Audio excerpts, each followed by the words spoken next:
I'll be talking about two things: how we feel about this most recent executive order, and then number two, I'll be talking to you about the official launch of a special project called TAP, the Travelers Assistance Project, out of O'Hare. So to begin with, in terms of reacting to the travel ban that we call Muslim Ban 2.0, indeed that's how we see it. On the campaign trail, President Trump, then candidate Trump, was talking about a Muslim ban, and he defended it left and right. After he became president and after the first executive order, Rudy Giuliani, who is affiliated with the Trump administration, came out on Fox and stated that, in his own words, that he was asked to give legal cover to a Muslim ban, using those words.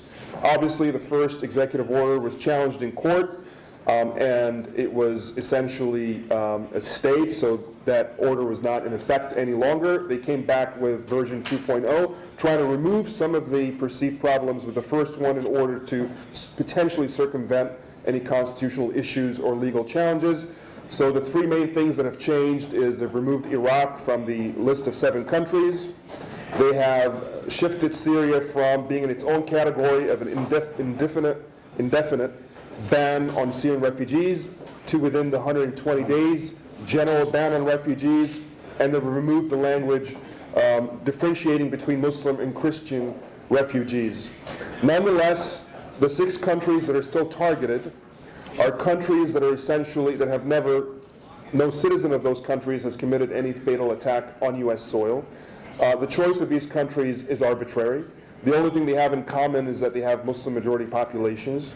People from those countries who come here for all the right reasons, for medical needs, to pursue higher learning, for business, to visit family, etc., will be banned from doing so for no other reason than being from these countries, not for anything in their particular profiles, anything they have done, any associations that they have. The sort of security you would imagine that would be in place is really not in place, and is just a wide dragnet on people from those countries.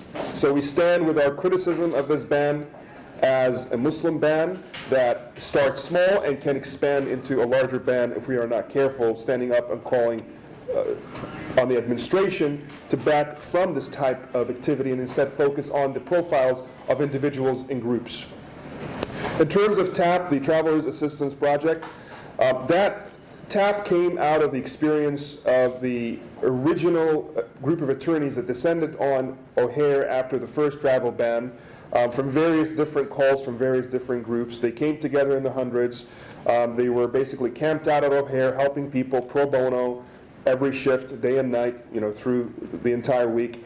And from that organic effort, CAIR-Chicago and its partners in the legal firms, in the bar associations, in the not-for-profit world, wanted to streamline and organize and essentially systemize this effort so that it can be a continuous effort moving forward, and that can basically maximize on the limited resources that we have as a pro bono community to bring the maximum amount of results. So as a result, we do have the Travelers Assistance Project that is now under the umbrella of CAIR, with partnerships from law firms such as Hughes, Socol, and we have one of their leaders here, but also with the leadership of the attorneys that were active on the ground since day one, like Matt Pryor, who's standing to my left, and others who could not be with us today, Iman Bundawi, Holly Snow, Jamie Friedland, and others.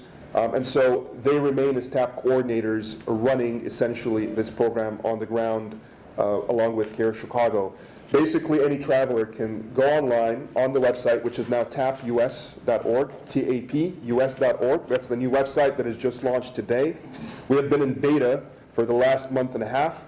And on that website, they can enter all the information that's important to us.